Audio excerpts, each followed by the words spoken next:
And so I'm here with Lynda Mullaly. How do I say your name, Lynda? I'm so sorry.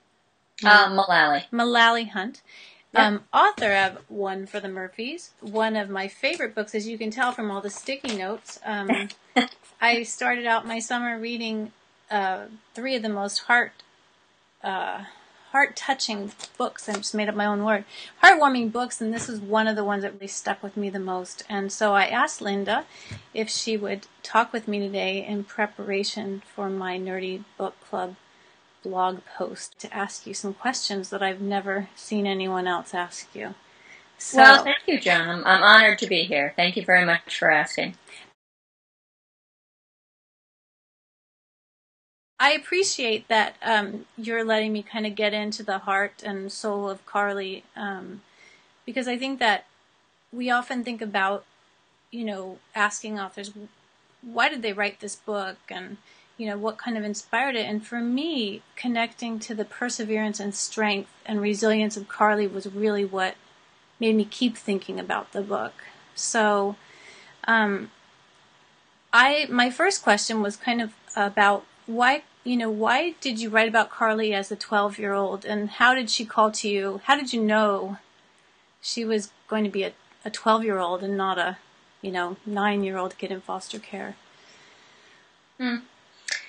Well, I guess, when she appeared to me as a voice in my head. And I think there are lots of little seeds that, led up to that voice appearing there. Mm-hmm. But I think it's because at the age of 12, that was about the time that I started to get really serious about what direction I wanted my own life to go in. And, thinking in terms, you think of 12 as an adult, we think of a 12-year-old as being very young, but I think a 12-year-old understands a whole lot. And so at the age of 12, I was already thinking, well, I wanted to marry a decent guy. I wanted to, become a teacher. I knew I wanted to become a teacher already, and wow. and that kind of thing. So I think that's where Carley is, in the book, where by living with the Murphys and seeing a side of life she didn't think existed. I think she settles into what I did at that age, that, starting to plan for her future. Right.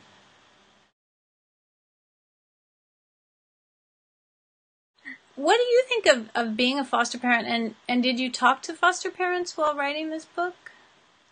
Well, I think foster parents are heroes, and I've heard a lot about foster parents through friends. I did not actually interview any, but over the course of my career as a teacher, I taught for almost 10 years, and I did have kids, I did have students that were foster students, and my daughter, actually, her best friend was a foster child many years ago. And I guess in the back of my head, that was one of the things that was working, is that it's so often that you see foster families portrayed as a negative in kid books and in movies and things. They tend to be the abusers. And the kids sort of, and I know that most foster families are not like that. Most foster families are loving, and are they perfect? No, but, I'm not a perfect mother, even though, I give birth to my kids. I'm not a perfect mother, and if they were here, they would tell you that. But I think there are a lot of people with good hearts out there that really do try to do their best, and really do try to step into the very difficult role of becoming a mother and a father for somebody else's child. So I can't really speak to that experience. I've not been a foster mother, but but I think when I put "Be Someone's Hero" on the wall, I think probably the first person I was thinking of was people like the Murphys. Right, and I appreciated that other side of a view of foster parents. I worked in foster care for 7 years as a social worker, and I placed kids with families, and I was not only I carried a caseload, but at one point I was recruiting and training foster families and giving them sort of a preview of what they were to expect. And it's really a challenge to give them the realistic, this is how hard it's going to be, and also this is the joy you're going to get from connecting and giving and being this child's hero. So I just wonder if, I hope that people can hear and really hear that the Murphys weren't perfect, but that they were so strong in many ways in their own family. Yeah. Yeah. So this is a little bit personal, and I saw in an interview that you mentioned that you stayed in with a family when you were growing up, and I just think that in you there's some strength and some hope that comes through in Carley, and I'd love to just hear just a little bit about that, and if you got to stay in touch with that family. Yeah, actually, the family was my godmother. Oh, okay. Oh, I knew them prior to that. I did have a brother that was in the foster care system for a couple of years, but I was never in the foster care system. We did have kind of a tough time when I was young. You know, my mom was dealt some very difficult hands, and so when I was 7 years old, we were evicted from our apartment. And my mother had gotten a job that obviously it was very important for her to keep. I mean, she was very, very good at looking at the big picture and, you know, what needed to happen. And at 7, she didn't really think that hanging around a hotel was a good thing for me. So she asked my godmother if they could take me. And so I stayed with them for about 3 months. And the very first night that I was there, you know, there's a mother and a father. They're kind of similar to the Murphys. It's almost like a too good to be true family. I mean, you know, it sort of is. There's a mother and a father. There are 6 really happy, bustling kids. It's a summer of a lot of firsts for me. You know, the summer of dinners around a table, which I never, you know, really done before. I had, you know, swimming lessons that summer. You know, just a lot of little things that other kids really wouldn't think much of. But I was only 7. And again, as I said, you know, about 12-year-olds, I'm shocked as an adult to know how much I really understood at the age of 7. The first night, leaning forward and looking down that table and actually saying out loud to myself, so this is what it's supposed to look like. And, you know, and that seed was planted in my head. And that seed was germinating, you know, 10 years later. I mean, the experience that I had with that family affected things for years and years out. Right. As far as making decisions, you know, when I would come to a crossroads as a teenager and things. When I left that family, I did think that that's the kind of life that I wanted. But then I think you're going to ask me a question later where I can address that I was torn though. Yeah. I was 7 and I loved my mom. I did, and I really missed her that summer.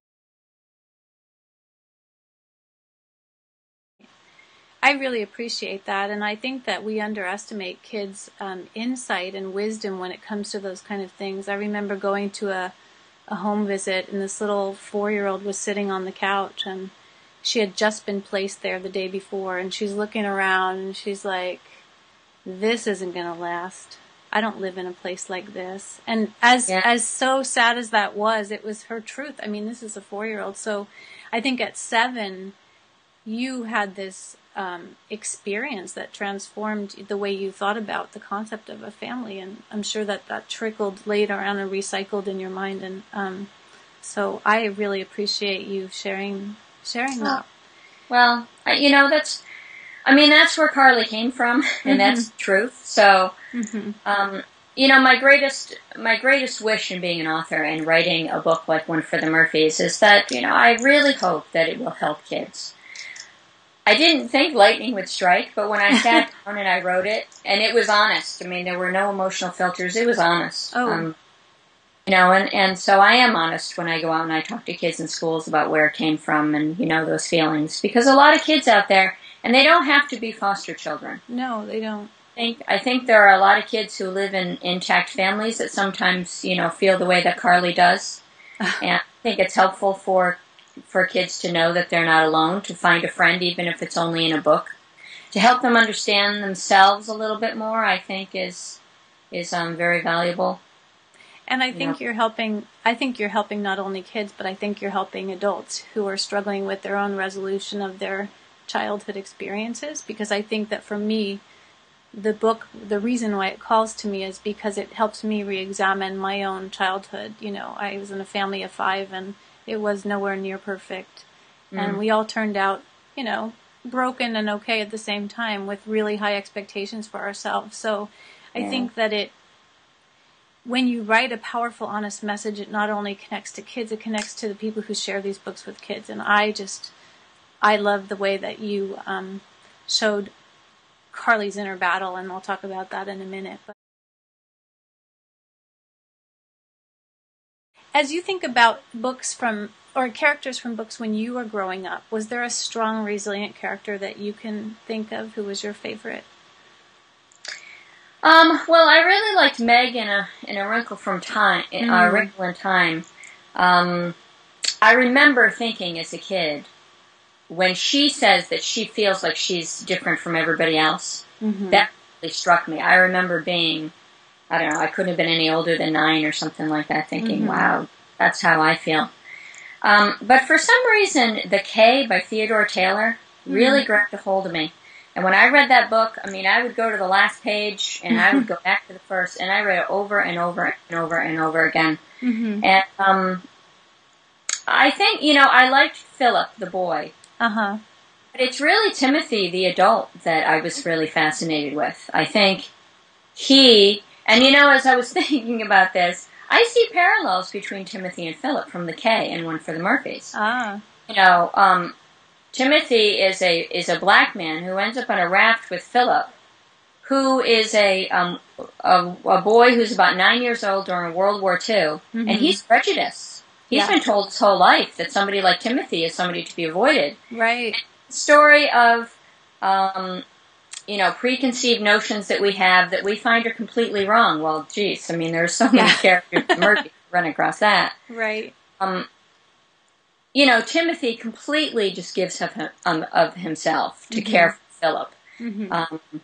You know, Philip goes blind, and, you know, he teaches him how to survive on the island, and, you know, spoiler alert, he actually, you know, gives his life to save Philip, you know, to save Philip at the end. Right. And I was really struck by him. So I guess a lot of authors would cite a child character, but I think the one that fascinated me the most was Timothy. Right. I loved the superstitions and the backwards words and the counting that Carley did. I remember, and I think this, you know, comes out of maintaining function in a system that's not so functional at times, but I remember my brother doing double taps, and I was fascinated because my birthday was 8/8, and I was always looking for patterns, and I'm curious about where the idea of Carley's kind of quirky little superstitious things came from. Well, Joan, you and I have something in common. I did that too. You know, my kids laugh because I notice license plates. So we'll drive into a parking lot and I'll say, oh, this family's here and this family's here, and, you know, they think that's, you know, a little hilarious, a little, you know. But I did. When I was in the midst of a stressful situation when I was young, I used to use counting to calm myself down. I would look for patterns in the, you know, bricks on the walls or lines in the floor, and I would count them, and it would keep me calm and focused. Yeah.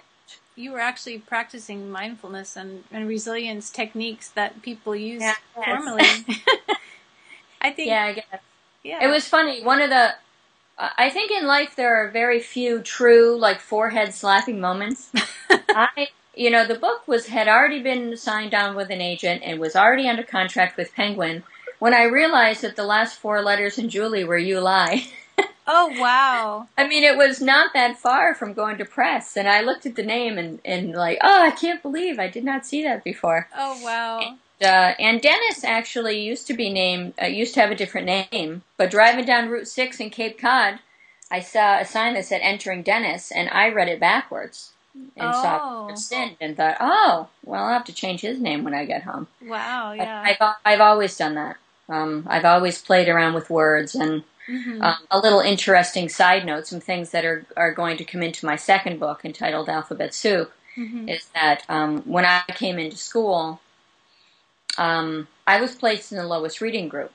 I came into school not having had any experience with books and reading. So I came into kindergarten behind. And they put me in the lowest reading group in first grade, and I stayed there until the sixth grade.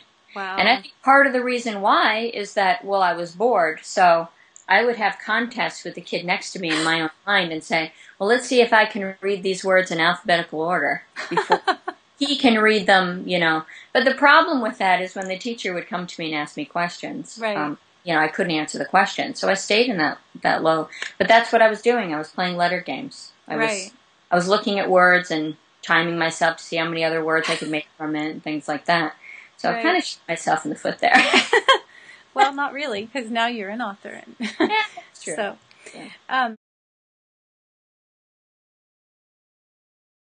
I'm curious about the lyrics that you used to create. I saw that you wrote lyrics before you wrote stories, or maybe you wrote more lyrics than stories, I'm not sure, but I'm curious about that. How did that come about? Music was actually a huge coping technique for me when I was young. Mm-hmm. If there was a message I needed to hear that I was not hearing in life, I would find it in a song, and I would play it over and over and over and over. And sometimes those songs served as a coping mechanism, but as an adult, I look back and I think it's maybe kind of sad. One song that I used to listen to when I was young is "I Am a Rock, I'm an Island," and the last two lines of that song. And a rock feels no pain, and an island never cries. I mean, Carley and I have a lot in common. Right. But there were times when I was young that, crying is probably not a good idea, and so I did need to rein that in. I need to learn to rein that in, and I did a lot of that stuff with song lyrics. So, my brother Michael Eric passed away. The young Murphy boy is named after Michael Eric, my brother. He was 2 years older than me, and he passed away from an asthma attack. And so most of the songs, it was asthma, and he had pneumonia, and he went into respiratory failure. It was obviously very, very hard for the family. Now, I was actually younger than him. Right. I'd only been 2 years old when he passed away. But it just had a profound effect on me. I wondered all the time where he was, if he was watching me. Right. So I would write songs from a very young age about maybe the things we talk about, or I would try to come up with theories as to where he is. Is he sitting there watching me? And I would sing those songs on the way home from school. Fairly long walk, So I would make up songs about, my parents had separated when I was really young. I would, I'd write songs about that. And so I think it was, where some kids journal to sort of work out their feelings and assign emotion to something. Because I think kids feel things, but when they're really young, they can't assign words to them. Right. And when they get to an age where they can begin to assign words to them, it makes it easier to understand themselves and the emotions, and sometimes it makes it easier to work through. So for me, it was song lyrics. Right. That's how I did that. I think songs are really powerful, and music is too. So that totally makes sense to me. Yeah, and I have noticed that, and I did notice when I was very young that song lyrics can really change your mood. If you put on Cool in the Gang Celebration or whatever, right? While you're doing the dishes, you end up you really can't help it. And sometimes I've wondered and worried about kids who get into a dark place and seek out dark music. Right. Because I think it only pulls them in deep. And in some ways, as a kid, I was over the top fortunate. And in one of those ways was that I just knew not to do that. I would seek out songs that were very positive, uplifting messages, and I would listen to them over and over and over and over with my forehead against the speaker. Right. Until it would affect my mood. So you knew what was good for you intuitively. I did. But then there were the, I am a rock, I'm an island days. Yeah, well. You're getting the very honest interview. And I love it. I can relate to a lot of what you're saying. So one of the questions that I had was about that difference between, that conflict between the way that Julie Murphy and Carley interact and that concept of a mother, and Carley now going back to her mom, and how will she resolve that, and how will she deal when her mom says, people don't cry, that's weakness. Well, I think that it's from what I know of Carley's mom, and for the record, Carley's mom does not act like my mother. But from what I know of Carley's mom, she will not change.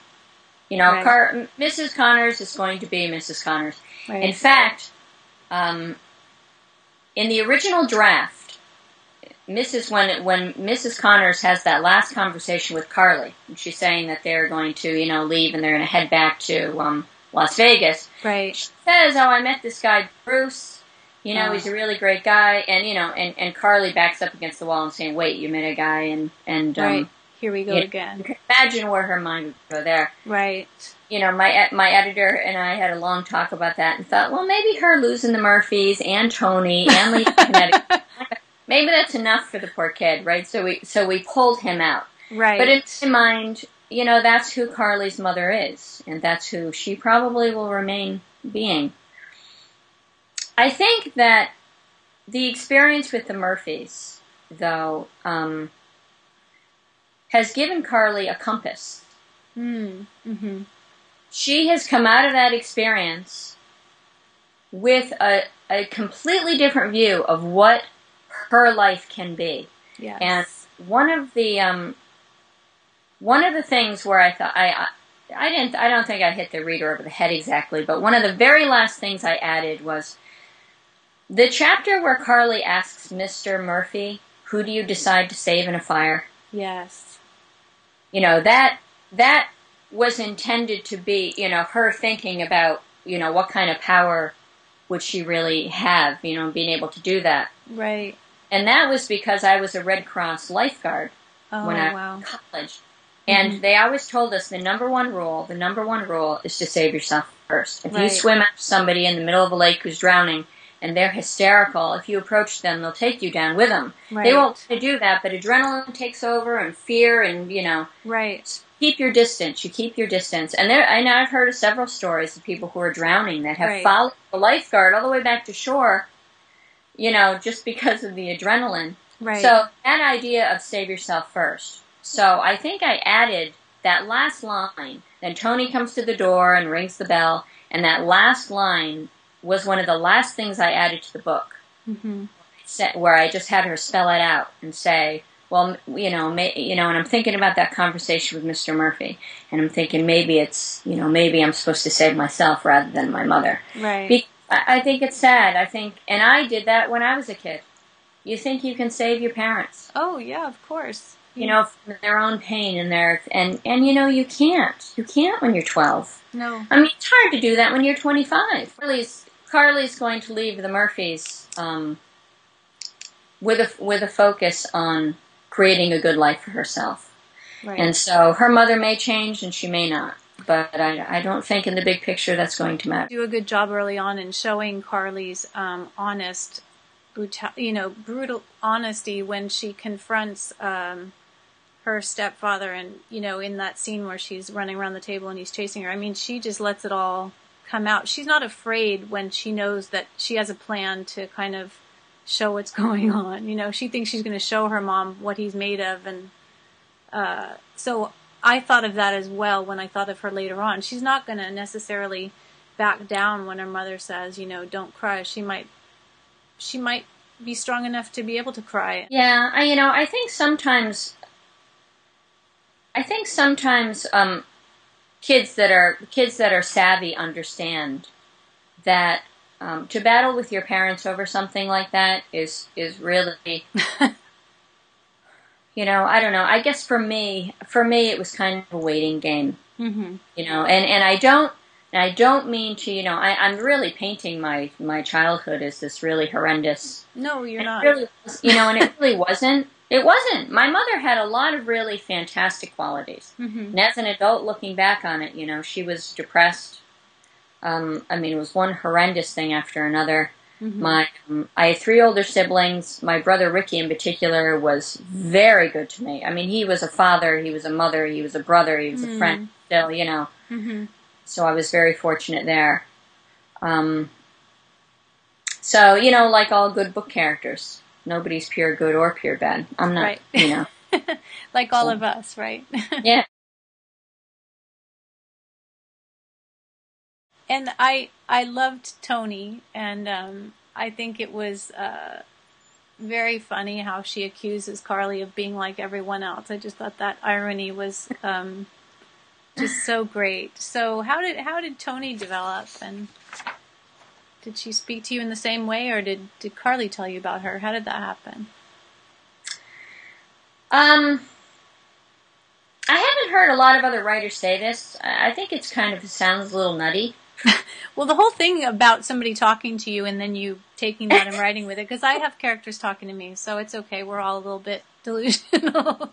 But go ahead. Yeah, I think you have to be. Yeah, I think you have to be. But when I'm typing, my point of view from each character comes from that character. It's like I drop into the body of that character. So when Michael Eric is on the floor with his matchboxes, my point of view in my mind is looking up at his mother.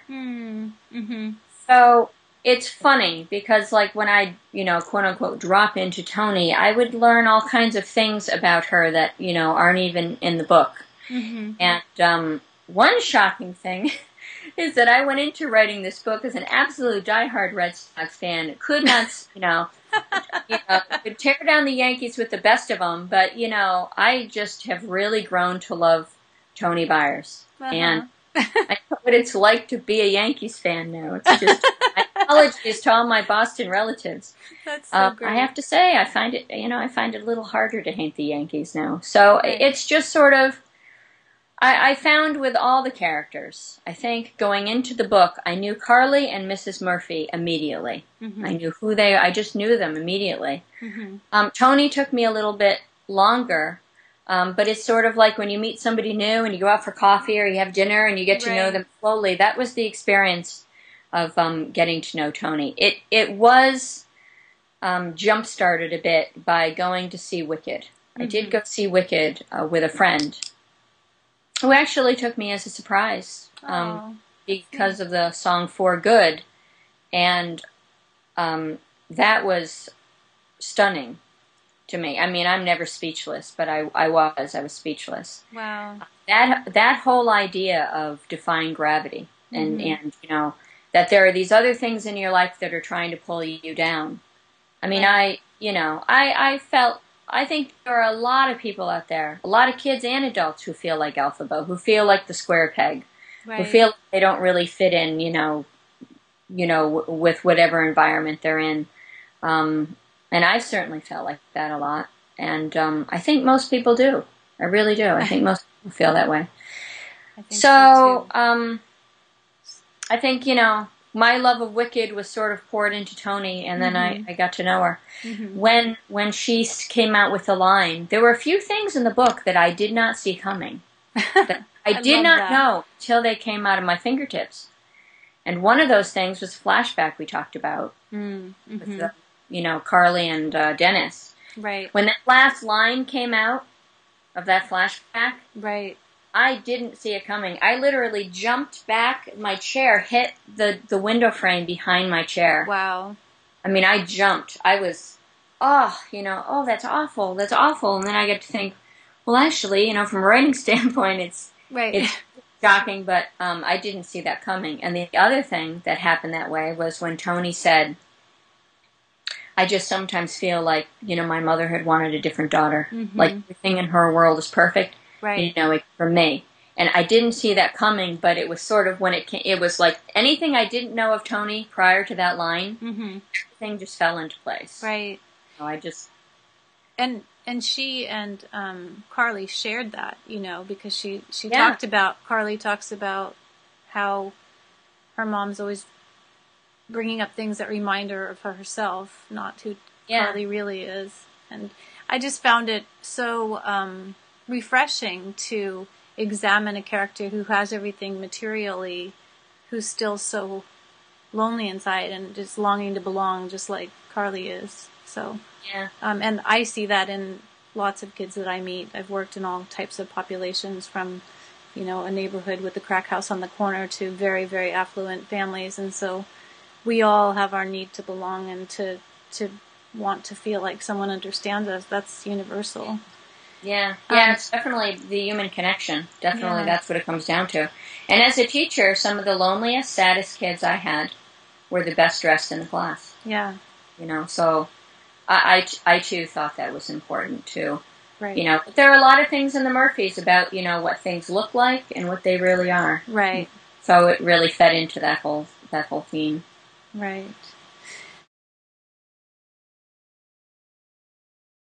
Well, I had a question about if we're going to hear from Carley again. Well, when I go in and talk to kids in schools, mm-hmm. I always get, what happened? And I think that's one of the things that stuns me the most is kids think she's real. Right. As kids ask me, I think she's real. What else happened that you didn't put in the book and things? And that really stuns me. And really, I find that really moving. Mm-hmm. It's when kids do that. I wrote an epilogue. Oh. That I actually won't ever share online. But when I go into schools, I read it. And the kids like knowing what happened. Right. And that's all that matters. The kids. I think most people know that she's going to be okay. I mean, she's going to be okay. I think that I'd like to do a sequel to the Murphys. I do have a book, because books just sort of write themselves. Mm-hmm. I'll just start to see snippets in forms of little movies in my head. Mm-hmm. Which is another crazy thing, is I wrote 50 chapters of the Murphys completely out of order. Wow. Like I'm not linear. Right. I hear that there are people that write chapters 1 and then 2 and then 3. I think that's fascinating. Yeah. I write 1 and then 12 and then 14 and then 48. And what typically happens is I write the beginning of the book, I write the last chapter, and then I connect the dots. That's the way it worked. Mm-hmm. And there is a book starting to write itself with Toni as a main character. Oh, I love it. And the first page is from her point of view, running across the Murphys' lawn with those shoes under her arm. And running up the hill just as Carley did, at the beginning. Right. Murphys. So I do think that someday that book will come about. Wonderful. As I let you go, because I've kept you here way too long, then I really appreciate it. I'm wondering what advice, if you got to say to Carley, here's one thing I want you to remember. Well, I would tell Carley that, if she's got a vision for what her future should be like, to not let go of that. Mm-hmm. And I can, speak from experience. I mean, there were times as a teenager that my, very best friend in the world wanted me to break the law. And, it was clear that I would be friendless if I didn't. And I was friendless. And I was really, I was. It was really hard. It was hard to walk away from a peer group. But I had a plan. I wanted to go to college. I wanted to be a teacher and help kids. I wanted to, these things. Right. And I knew that I'd flush it all away if I walk down the road. I wouldn't do that. And so certainly that was hard. I mean, I came upon several things as a kid, both within my family and in my peer group. Right. Where I just, I stuck to the kind of life I wanted, and I really tried to make that happen. Right. And it certainly isn't easy, but certainly worth the payoff. Right, and I love the way you described what the Murphys gave her as a compass. And so I hear what you're saying about you were able to stay true to what you wanted to happen for your life because of that compass that you had inside of you. I know I want to go here, and if I go this way, I'm not going to get there. And I think that's such an important message for us to somehow get across to kids, because there are so many things that pull us in so many directions. It's really easy to lose your compass and lose what you know where you want to end up. So yeah, and I think that kids feel, like they don't have a lot of power.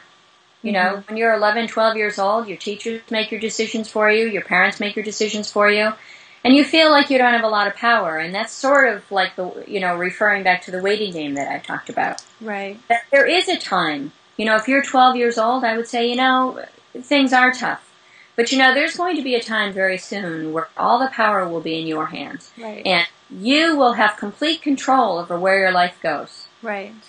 And, that is a very, very, very powerful, message for kids to understand. They can make any life they want. They really can. I thank you for this gift to all of us, and for being vulnerable and transparent and showing us, that the real way to touch someone's heart and be a hero is to share yourself fully. So thank you so much. Oh, thank you, Joan. That's so sweet. That's all I ever wanted, really.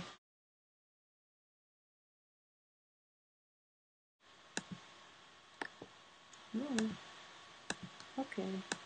Why don't we disconnect?